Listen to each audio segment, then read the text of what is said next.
C ಈಗ ನಮ್ಮ RDPR minister ಅವ್ರ ಇಲಾಖೆಯ ಕೆಲವು ಜವಾಬ್ದಾರಿಯಿಂದ ಅವರು ಗದ್ದೆಗೆ ಹೋಗ್ತಾ ಇದ್ದಾರೆ. ನಾನು ನಮ್ಮ ಸುಮಾರು 1,000 ಕೋಟಿ ರೂಪಾಯಿಯಷ್ಟು ಪ್ರಾಜೆಕ್ಟ್ಸ್ನ ಅಥಣಿಲಿ ಮೊನ್ನೆ ಬೋರ್ಡಲ್ಲೆಲ್ಲ ಕ್ಲಿಯರ್ ಆಗಿದೆ. ಅದರ ಪ್ರಾರಂಭ ಉದ್ಘಾಟನೆ ಮಾಡಲಿಕ್ಕೆ, ಶಂಕುಸ್ಥಾಪನೆ ಮಾಡಲಿಕ್ಕೆ ಹೋಗ್ತಾ ಇದ್ದೀನಿ.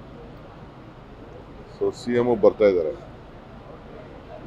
ಸೊ ಡೆವಲಪ್ಮೆಂಟ್ ವರ್ಕ್ಸು ಏನು 1,26,00,000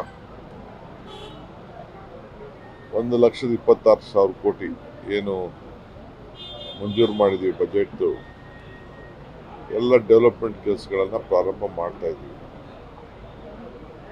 ಸೊ ಇದೆಲ್ಲ ನಮ್ಮ ಸರ್ಕಾರದ ಕೆಲವು ಕಾರ್ಯಕ್ರಮಗಳನ್ನ ಮಾಡ್ತಾ ಇದ್ದೀವಿ.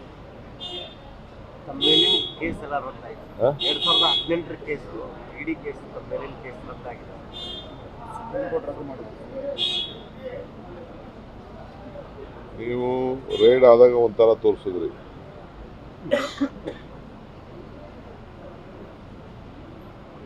ಅರೆಸ್ಟ್ ಮಾಡಿದಾಗ ಒಂಥರ ತೋರಿಸಿದ್ರಿ,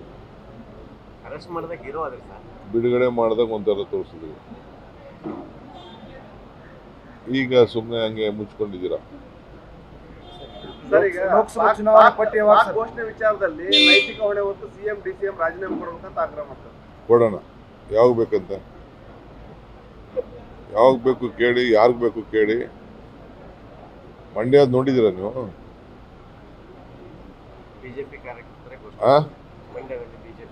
ಬಿಜೆಪಿ ಕಾರ್ಯಕರ್ತರು ಘೋಷಣೆ ಮಾಡಿದ್ರಲ್ಲ, ರಾತ್ರಿ ಮುಚ್ಚಿಬಿಟ್ರಲ್ಲ. ನಾವು ಆ ಕೆಲಸ ಮಾಡಿದ್ವಾ? ನಾವು ಪಾರದರ್ಶಕವಾಗಿ ತನಿಖೆಗೆ ಅವಕಾಶ ಮಾಡಿಕೊಟ್ಟು ಅವ್ರನ್ನ ಒಳಗೆ ಕರ್ಕೊಬಂದು ಅವ್ರ ವಾಯ್ಸು ಮತ್ತೊಂದು ಎನ್ಕ್ವೈರಿ ಏನೇನು ಬೇಕು ಎಲ್ಲ ಮಾಡ್ತಾ ಇದೀವಿ. ನಾವು ನಮಗಿದೆಯಾ ಈ ದೇಶದ ಬದ್ಧತೆ? BJP-ಅವ್ರಿಗಿದೆಯಾ? ಅವ್ರಿಗೆ ದೇಶದ ಮತ್ತೆ ಯಾಕೆ ಕೇಸ್ ಯಾಕೆ ರಿಜಿಸ್ಟರ್ ಮಾಡಲಿಲ್ಲ, ಅವರು ಯಾಕೆ ಅರೆಸ್ಟ್ ಮಾಡಲಿಲ್ಲ? ಅದಕ್ಕೆ ಯಾವ FSL ಬೇಡ, ನೇರವಾಗಿ ಇದಾರೆ FSL ಬಂದು ಹುಡುಕ್ತಾ ಇದೀವಿ ನಾವು. ಯಾರು ಹೇಳಿದ್ರು ನಿಜ ಸುಳ್ಳ ಅಂತ ನಾವು ಹುಡುಕ್ತಾ ಇದೀವಿ. ಅದನ್ನ ನೇರವಾಗಿ ಅವ್ನ ಬಾಯ ಮುಚ್ಚವನಲ್ಲ ಹಿಂಗೆ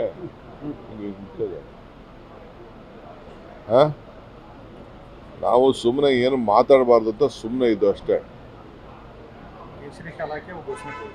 ಕೇಸರಿ ಶಾಲಾಕ್ಕೆ ಘೋಷಣೆ ಮಾಡ್ತೇವೆ.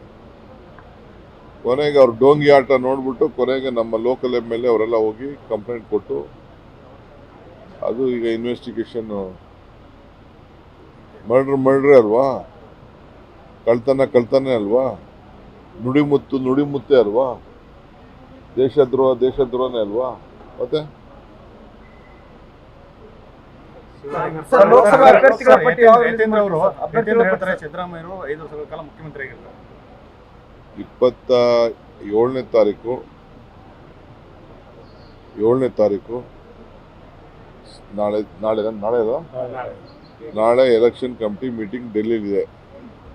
ಮಲ್ಲಿಕಾರ್ಜುನ್ ಖರ್ಗೆ ಅವರ ನೇತೃತ್ವದಲ್ಲಿ ನಮ್ಮ AICC ಅಧ್ಯಕ್ಷರು ತಗೊಳ್ತಾರೆ. ಅದಾದ್ಮೇಲೆ ತೀರ್ಮಾನ ಮಾಡ್ತೀವಿ. ಕಾಂಗ್ರೆಸ್ ಸಿದ್ಧಾಂತ ಒಪ್ಪಿ ಬಂದ್ರೆ ಶಿವರಾಮ್ ಹೆಬ್ಬಾರ್ಗೆ ಸ್ವಾಗತ ಮಾಡ್ತೀನಿ.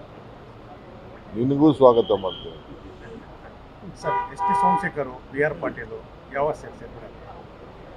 ನೋಡಪ್ಪ, ಅದೊಂದೇ ಸುಮ್ಮನೆ ಯಾಕೆ ಬರೀ 2-3 ಹೆಸರು ಯಾಕೆ ಹೇಳ್ತಾ ಇದ್ದೀರಿ? ಇನ್ನೂ ಭಾಳ ಜನ ಇದ್ದಾರೆ ಸರ್. ಎಷ್ಟು ಜನ ಇದ್ದಾರೆ ಸರ್? ಯಾರಲ್ಲಿ? ಎಷ್ಟು ಜನ ಇದ್ದಾರೆ? ಈಗ ಯಾಕೆ ಮಾತು? ನಮ್ಮ ಕಾರ್ಯಕರ್ತರಿಗೆಲ್ಲ ಹೇಳಿದ್ದೀನಿ, ಲೋಕಲಲ್ಲಿ ಯಾರು ಇದ್ದಾರೆ ಎಲ್ಲ ಸೇರಿಸ್ಕೊಳ್ಳಿ ಅಂತ. ಯಾರು ನಮ್ಮ ಪಕ್ಷದ ಅಭಿಮಾನ ಇದೆ ಅವರೆಲ್ಲ ಸೇರಿಸ್ಕೊಳ್ಳಿ ಅಂತ ಹೇಳಿದ್ದೀನಿ. ಲೀಡರ್ಸ್ MLAಗಳು ಯಾರಾದರೂ ಬರೋರಿದ್ದಾರೆ? ಅವೆಲ್ಲ ಗುಡ್ ಹೇಳಕ್ಕಾಗ್ತದ? ನೋಡಿ, ಮಹದಾಯಿ ವಿಚಾರದಲ್ಲಿ ನೀವೇನಿದ್ರು ಪ್ರಹ್ಲಾದ್ ಜೋಶಿಯವ್ರನ್ನ ಕೇಳಬೇಕು. ಈಗ ಜಗದೀಶ್ ಶೆಟ್ಟರು ನಮ್ಮ ಹತ್ರ ಬಂದು ಅವರು ವಾಪಸ್ ಹೋಗಿದ್ದಾರೆ, ಅವ್ರನ್ನೂ ಕೇಳಬೇಕು.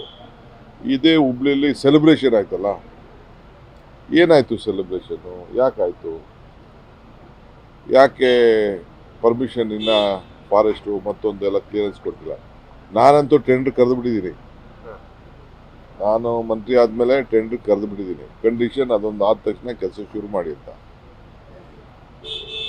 ಕೊಡಿಸ್ಬಿಟ್ರೆ ಅವ್ರಿಗೂ ಗೌರವ. ಅಧಿಕಾರ ಯಾವತ್ತೂ ಶಾಶ್ವತ ಇರುವುದಿಲ್ಲ. ಬಡವ ಬಡವನಾಗಿರುವುದಿಲ್ಲ, ಅಧಿಕಾರನೂ ಪರ್ಮನೆಂಟ್ ಆಗಿರುವುದಿಲ್ಲ. ಸೊ ಅವ್ರಿಗೆ ಒಂದು ದೊಡ್ಡ ಸ್ಥಾನ ಇದೆ. ಯಾರಿಗೆ? ಕೇಂದ್ರದ ಮಂತ್ರಿ ಪ್ರಹ್ಲಾದ್ ಜೋಶಿಗೆ. ಒಂದು ಅರ್ಧ ಗಂಟೆ ಆ ಸಂಬಂಧಪಟ್ಟಂಥ ಅಧಿಕಾರಿಗಳು ಮಂತ್ರಿಗಳು ಕರೆದು ಪರ್ಮಿಷನ್ ಕೊಟ್ಟರೆ ಕೆಲಸ ಶುರು ಮಾಡ್ಬೇಕು. ಲೋಕಸಭಾ ನೀವೇನು ಸೆಲೆಬ್ರೇಷನ್ ಮಾಡಿದ್ರಿ, ನೀವು ಅವ್ರಿಗೆ ಪ್ರಶ್ನೆ ಕೇಳ್ತಾ ಇಲ್ವಲ್ಲ, ನೀವು ಬರೀ ನನಗೆ ಏನೇನೋ ಕೇಳ್ತಾ ಇದ್ದೀರಲ್ಲ ಉಲ್ಟಾ ಪಲ್ಟಾ. ಅವ್ರು ಕೇಳಿ ಯಾವಾಗ ಪರ್ಮಿಷನ್ ಕೊಡ್ತೀರಾ, ನಿಮ್ಮ ಕೈಯಲ್ಲಿ ಆಗ್ತದಾ ಇಲ್ವಾ, ಅಷ್ಟೇ ಸಿಂಪಲ್. ಸರ್, ಶೆಟ್ಟರ್ ಅವರು ಫ್ಲಡ್ ಗೇಟ್ ಓಪನ್ ಆಗುತ್ತೆ ಅಂತ ಹೇಳ್ತಾ ಇದ್ದಾರೆ. ಏನ್ ಫ್ಲಡ್ ಗೇಟ್ ನೀವು ನೋಡಿದ್ರೆ ನೀವು ಈ ಕಡೆ ಕಾಂಗ್ರೆಸ್ ಬರ್ತಾ ಅಂತ ಹೇಳ್ತಿದ್ರಿ. ಯಾರು ಫ್ಲಡ್ ಗೇಟ್ ಓಪನ್ ಅಂತ ಗೊತ್ತಾಗ್ತಾ ಇಲ್ಲ. ಈಗ ಶೆಟ್ಟರು ಇನ್ನೊಂದು ತಿಂಗಳಾಗಲಿ ಪಶ್ಚಾತ್ತಾಪದ ಹೇಳಿಕೆ ಯಾವ ರೀತಿ ಬರ್ತದೆ ಅಂತ ಆಮೇಲೆ ಮಾತಾಡೋದು. ನ್ಯೂಸ್ ಫಸ್ಟ್ ನಿರ್ಭೀತಿಯಿಂದ ನಿಮ್ಮ ಪರವಾಗಿ.